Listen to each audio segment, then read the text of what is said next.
the left. I tried so hard, my dear, to show. Her er nogle af medlemmerne fra Sydjysk Square Dancerforening i gang med at danse moderne square dance. Det er en bedst form for motion. Man bliver så glad og opstemt med godt musik, flinke dejlige mennesker. Normalt er de ca. 80 medlemmer af Kolding Square Dancerforening, som øver sammen, og lige nu træner de til weekendens store Modern Square Dance-træf i Vamdrup.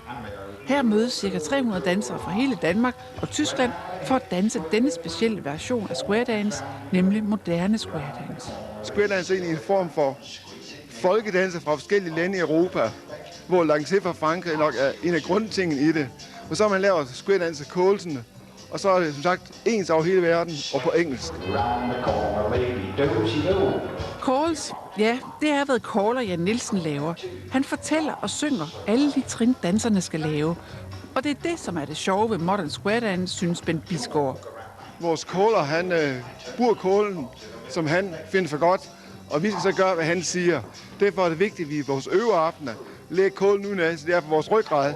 Man kan ikke nå at tænke, man skal udføre kål i det, han siger det.